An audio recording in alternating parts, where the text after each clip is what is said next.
नमस्कार सर्व विद्यार्थी मित्रांचं स्वागत आहे आपल्याच Tikkar Marathi SSC and railway exam या युट्यूब चॅनलवर. मी नीता गुले पानसरे तुमचं पुन्हा एकदा मनपूर्वक स्वागत करते. आपण सामान्य विज्ञानाची सिरीज घेत आहोत तुमच्या रेल्वेच्या आणि एसएससीच्या सगळ्या पोस्टसाठी. तुम्ही कुठल्याही पोस्टसाठी एक्झाम फॉर्म भरले असतील तरी सुद्धा तुम्हाला हे सामान्य विज्ञानाचे लेक्चर उपयोगी पडणार आहे, कारण यामध्ये आपण सगळे पीवायक्यू घेत आहोत. मग तुम्ही एसएससी साठी एमटीएसचा फॉर्म भरलेला असेल किंवा सीजीएलचा भरलेला असेल किंवा ऍक्च्युअली सीजीएलचे वगैरे झालेले आहेत आणि आता एसएससी जीडीचे तुम्ही जर फॉर्म भरलेले असणार आहात तर त्याच्यासाठी आपलं हे लेक्चर उपयुक्त असणार आहे. त्यासोबत आता रेल्वेचे तुम्ही फॉर्म भरलेले आहेत आणि रेल्वेला सामान्य विज्ञान जास्त मार्क्ससाठी विचारतात, 40ला तरी विचारतात. ठीक आहे, सो त्याच्यासाठी आपल्या सामान्य विज्ञानाची ही सिरीज सुरू आहे ज्यामध्ये सर्व पीवायक्यूचा समावेश केलेला आहे. त्या व्हिडिओला शेवटपर्यंत बघायचं आहे, व्हिडिओच्या लिंकला जास्तीत जास्त शेअर करायचं आणि व्हिडिओला प्रत्येकाने लाईक करून घ्यायचं आहे. ठीक आहे, तर जाऊया आपण आपल्या पहिल्या प्रश्नाकडे. त्याआधी प्रत्येकाने सेशन शेअर करायचं आणि जर तुम्हाला आन्सर माहित असेल किंवा काही कन्सेप्ट माहिती असतील त्याच्याबद्दलच्या, कारण आपण वन लाइनर घेत आहोत म्हणजे आन्सर तुम्हाला इथे दिसतच, तर लगेच मला ऑफलाईन कमेंट करून सांगायचं. काही क्युरियस असेल तुम्ही विचारू शकतात. ठीक आहे, तर जाऊया आपण आपल्या पहिल्या क्वेश्चन कडे. प्रत्येकाने लाईक करून घ्यायचंय सेशन. बघा, आता शक्तीचा अर्थ कसा लावला जातो, शक्ती म्हणजे काय आणि शक्तीचा अर्थ कोणत्या पद्धतीने लावला जातो सांगा बरं मला. जसं की इथे दिलेलं आहे ते वाचून तुम्ही सांगू शकतात, पण त्याचा कन्सेप्ट वन लाइनरचा अर्थ काय असतो की फक्त आन्सर न वाचता त्याची जी कन्सेप्ट आहे ती सुद्धा लक्षात घ्यायची. ठीक आहे, लक्षात आलंय. तर बघा, शक्तीचा अर्थ कसा लावायचा, कामाचा दर किंवा ऊर्जा हस्तांतरणाचा दर. काय सांगितलं, कामाचा दर किंवा ऊर्जा हस्तांतरणाचा दर म्हणजे काय की तुम्ही जे कार्य करत आहात त्यासाठी लागणारी शक्ती किंवा तुम्ही कार्य करत असताना तुमच्या एनर्जीचं सुद्धा रूपांतर होतं, हे जे काय आहे शक्तीचा अर्थ आहे. म्हणजे तुम्ही जे काही कार्य करत आहे, ठीक आहे, कार्य करण्यासाठी ऊर्जा लागते, बरोबर. कुठलंही काम कुठलंही वर्क करण्यासाठी आपल्याला एनर्जीची म्हणजे ऊर्जेची गरज असते. मग शक्तीचा अर्थ लावताना आपली जी ऊर्जा आहे काम करताना स्थानांतरित होते, रूपांतरित होते. जसं समजा उदाहरण घ्यायचं तर तुम्ही घरात नुसते बसलेले आहात, काहीही काम नसलं तुम्हाला तर तुम्ही स्थितीज ऊर्जेमध्ये असताल, पण अचानक तुम्हाला एखादं काम आठवलं किंवा घरच्यांनी एखादं काम दिलं तर तुम्ही लगेच काय करतात, मुवमेंट करायला सुरुवात करतात. म्हणजे स्थितीज ऊर्जेचं रूपांतर कशात होतं, गतीज ऊर्जेमध्ये होतं, हो ना. जसं साठवलेलं पाणी आहे, मग साठवलेल्या पाण्यामध्ये स्थितीज ऊर्जा असते, पण आपल्याला आता काय करायचं आहे, याच्यापासून ऊर्जा उष्णता हीट तयार करायची आहे. मग काय करावं लागेल, ते साठवलेल्या पाण्याचं म्हणजे स्थितीज ऊर्जेचं गतीज ऊर्जेत आणि गतीज ऊर्जेचं विद्युत ऊर्जेत रूपांतर करावं लागतं. मग शक्तीचा अर्थ म्हणून काय दिलेला आहे, कामाचा दर किंवा ऊर्जा हस्तांतरणाचा दर. लक्षात आलंय. चला लाईक करा मग पटकन सेशनला, लिंकला शेअर करून घ्यायचंय. टंगस्टरचा वितळण्याचा बिंदू किती आहे. टंगस्टर हा जो धातू आहे हा नेहमी कशामध्ये यूज केले जातात, विजेच्या दिव्यामध्ये. कशामध्ये, विजेच्या दिव्यात. कोणाला यूज केलं जातं, टंगस्टरला यूज केलं जातं. आणि विजेच्या दिव्याचा शोध कोणी लावला होता, थॉमस एडिसन यांनी. कोणी, थॉमस एडिसन, जे की पोलीस भरतीला तुम्हाला याच्यावरती प्रश्न येतात. ठीक आहे, पण पोलीस भरतीला तुम्हाला विजेच्या दिव्याचा शोध लावणारे सायंटिस्ट विचारलं जाईल, तर सेंट्रलला तुम्हाला टंगस्टरचा वितळण्याचा बिंदू म्हणजे मेल्टिंग पॉइंट ऑफ टंगस्टर. ठीक आहे, काय सांगितलं इथे, मेल्टिंग पॉइंट किती आहे तर दिलेला आहे बघा 34-22 डिग्री सेल्सिअस. कळत आहे.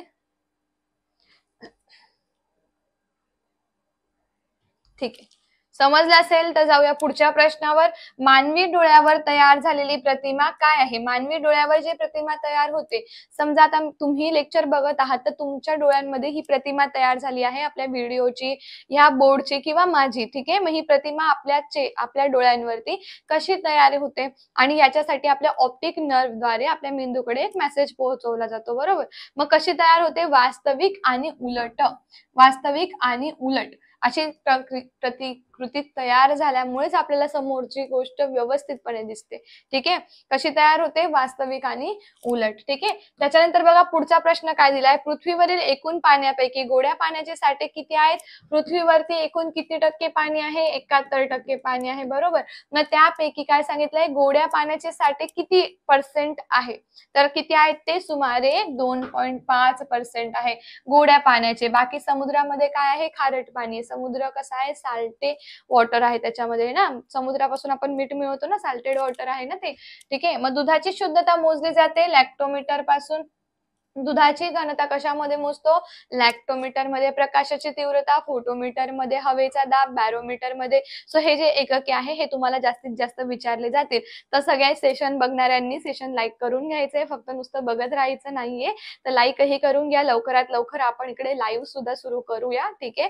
जर तुम्हाला लाईव्ह लेक्चर हवे असतील तर तुम्ही ऑफलाईन कमेंट करून सांगा किंवा ऑफिस नंबरवर कॉन्टॅक्ट करून सांगा.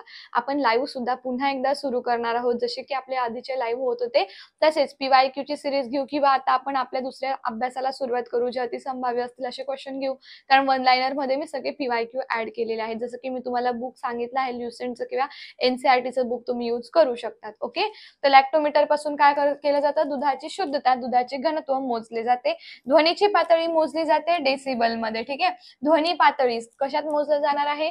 तुम्हाला प्रश्न येईल ध्वनी मोजण्याचं एकक काय आहे? तर ध्वनी मोजण्याचं एकक काय येणार? डेसिबल येणार आहे, ठीक आहे. ध्वनीचं एकक आहे डेसिबल. जसं की आपल्याला मनुष्याला नॉर्मल जो व्हॉइस सांगितलेला आहे ऐकण्यासाठी, जो ऐकण्यासाठी उत्तम आहे, मी खूप वेळेस सांगितलाय तुम्हाला, 45 डेसिबल. किती? 45 डेसिबल हा काय आहे? नॉर्मल रेंज आहे, ऐकण्यासाठी उत्तम आहे आपल्या आरोग्यासाठी. हे कोणी सांगितलं आहे?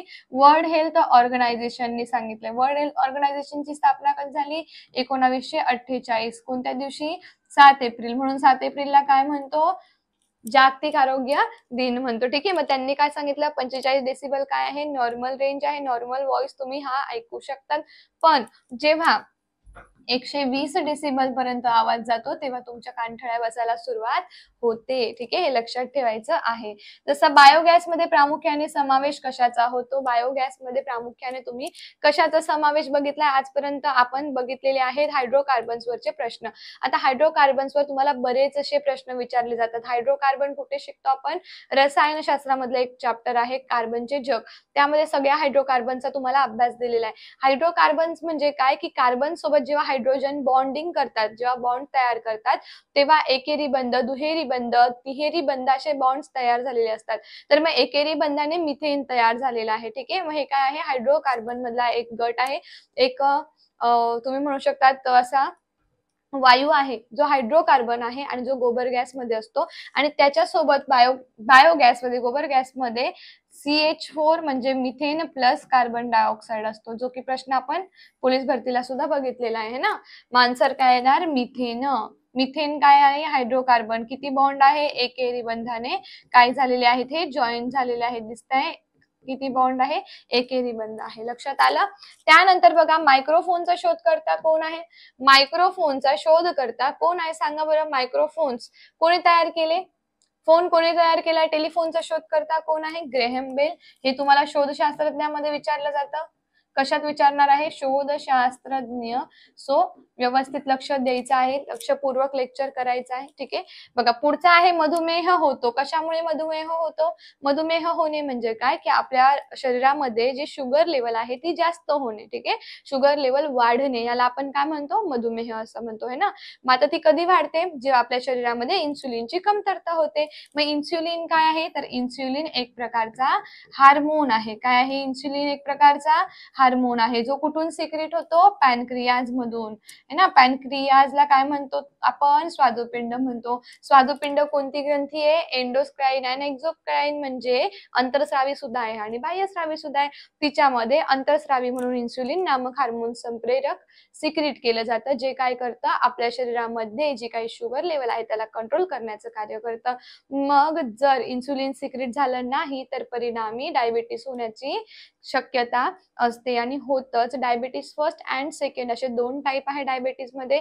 जर फर्स्ट डायबिटीस कोणाला झालेला असेल तर नॅचरली त्याच्यामध्ये बाय बर्थ इन्सुलिन सिक्रेशन कमी असतं, कारण टाईप फर्स्टचा जो डायबिटीस आहे तो 5 वर्षापर्यंतच्या मुलांना सुद्धा असतो, ठीक आहे. आणि टाईप सेकंड जो आहे तो वयानुरूप येतो. म्हणजे एखाद्या व्यक्तीचं जर वय 40 वर्ष पुढे आहे तर मग त्याला तो डायबिटीस होणार. जर त्याच्या शरीरामध्ये जर त्यांनी पूर्ण त्याच्या लाईफमध्ये 40 वर्षापर्यंत जर खाण्यावर कंट्रोल केलेलं नसेल किंवा नसेल माहिती म्हणून त्यांनी भरपूर असे कार्बोहायड्रेट घेतलेले असतील, ठीक आहे, तर मग तो त्रास होतो, टाइप 2 डायबिटीस. ठीक आहे. मग त्याच्यासाठी आपण काय करायचं की नॅचरल शुगरच खायची जी फळांमधून तुम्हाला मिळते. काही काही लोक जेव्हा डाएट करतात तेव्हा शुगर अजिबात खायचं नसतं त्यांना. त्यावेळेस ते गोड असणारे फळे सुद्धा खात नाही, कारण त्याच्यामध्ये आपल्याला फ्रुक्टोज शर्करा मिळत असते. सो खूप जास्ती गोष्टी आहे, पण आपण खूप कमी ह्याच्यामध्ये आणि लिमिटेड टाइम मध्ये मी तुम्हाला समजून सांगण्याचा रोज प्रयत्न करत असते. म्हणून एवढी मेहनत आम्ही करत आहोत, तुम्हीही करा. सेशनला जास्तीत जास्त शेअर करा आणि फक्त व्हिडिओ न बघता सेशनला लाईकही करत चला. ठीक आहे. म्हणजे तुमचं अप्रिशिएशन भेटल्यानंतर कळेल ना मला की पुढे लाईव्ह घ्यायचं की नाही. चला पुढचा प्रश्न, स्कर्वी होतो. स्कर्वी कधी होतो सांगा मला. विटॅमिन सी च्या कमतरतेमुळे. विटॅमिन सी ला काय म्हणतो आपण, ऍस्कॉर्बिक ऍसिड म्हणतो. विटॅमिन सी आपल्याला कशातून मिळतो, सर्व लिंबूवर्गीय फळामधून विटॅमिन सी आपल्याला मिळत असतो आणि त्यामुळे स्कर्वी हा आजार होतो, जो आपल्या दातांच्या हिरड्यांचा आजार आहे, ज्यामध्ये काय होतं, हिरड्यांमधून रक्तस्राव येणं सुरुवात होते, खूप जास्त दुखणं किंवा पेन होणं, हे सर्व स्कर्वीचे लक्षणे आहेत. ठीक आहे. तुम्हाला कुठल्याही जीवनसत्वाचं विचारलं जाईल, जसं की बघा ए च्या डिफिशियन्सीमुळे काय होतं, बी च्या डिफिशियन्सीमुळे काय होतं, डी च्या डिफिशियन्सीमुळे काय होतं. तर बघा ए च्या डिफिशियन्सीमुळे तुम्हाला काय होणार आहे, रातांधळेपणा. हे तुम्ही नोट डाऊन करून ठेवायचंय. जर तुम्हाला बी ची कमतरता असेल तर काय होईल, बेरी पेलेग्रा नामक रोग होतील, ॲनेमिया होईल, बेरी होईल, पेलेग्रा होईल, ॲनेमिया म्हणजे काय, पंडू रोग होईल. ठीक आहे. तर असे काही डिसीज तुम्हाला कधी होतील, जेव्हा तुमच्यामध्ये विटॅमिन डी ची कमतरता आहे. आता एवढे रोग का होणार आहे, कारण हे काय आहे, कॉम्प्लेक्स आहे. काय आहे, कॉम्प्लेक्स. मग आता प्रत्येकाचे वेगवेगळे कॉम्प्लेक्स मध्ये 8 विटामिन येतात. ठीक आहे. ज्याच्यामध्ये बी फर्स्ट म्हणजे थायमिन आहे, B2 आहे, B7 आहे, B12 आहे, B12 म्हणजे सायनोकोबाल्मिन. मग B12 चे विविध असे स्वतःचे विटामिन्स आहे. मग त्याच्या अभावे असे काही रोग आपल्याला होऊ शकतात. आता डी विटामिनच्या कमतरतेमुळे मुडदूस होतो. मुडदूस हा लहान मुलांमध्ये होतो. ठीक आहे. आणि मोठ्या माणसांमध्ये अस्थिमृदुता होतो. मग मुडदूस होणे म्हणजे काय, की आपले जे बोन्स आहे, हाडे आहे, त्यांना वाक निर्माण होणे. बघा अशा पद्धतीने वाकून जातं बोन्स. हे जे असं आहे ते असं होतं, याला आपण काय म्हणतो, मुडदूस असं म्हणतो. ठीक आहे. आय होप खूप छान पद्धतीने आजचं ही लेक्चर तुम्हाला समजलं असणार आहे. ठीक आहे. जसं तुम्हाला समजलं आहे लेक्चर, तसं तुम्ही काय करायचं आहे, इतरांनाही बघण्यासाठी लेक्चरला शेअर करत राहायचं आहे. लेक्चरच्या लिंकला जास्तीत जास्त शेअर करा. तुम्ही चॅनलवर नवीन असाल तर आपल्या टिक्कर मराठी एसएससी आणि रेल्वे एक्झाम चॅनलला सबस्क्राईब करून घ्यायचं आहे आणि आपलं ऍप सुद्धा आहे, ऍपला डाउनलोड करा. तिथे तुम्हाला सर्व स्टडी मटेरियल मिळतात. आपण आधी लाईव्ह घ्यायचो बघा, है ना. मग लाईव्हच्या ज्या पीडीएफ आहे किंवा काही कंटेंट घेतलेले आहेत मी, त्या सगळ्या पीडीएफ तुम्हाला आपल्या ऍपमध्ये मिळणार आहे, तिथे अवेलेबल आहे. काही क्युरी असेल, काही प्रॉब्लेम असेल, काही कन्सेप्ट कळली नसेल तर तुम्ही ऑफिस नंबरवर कॉन्टॅक्ट करून मला विचारू शकतात किंवा ऑफलाईन कमेंट करून सुद्धा विचारू शकतात. पुढे येणाऱ्या सगळ्या एक्झामसाठी बेस्ट ऑफ लक. छान अभ्यास करायचा आहे. ठीक आहे. आणि न चुकता रोज आपलं लेक्चर बघायचं आहे. लेक्चरला जास्तीत जास्त लाईक आणि जास्तीत जास्त शेअर करायचंय. पुन्हा भेटूया नवीन क्वेश्चन सोबत. तोपर्यंत bye bye, take care, wish you all the best. जय हिंद. Thank you.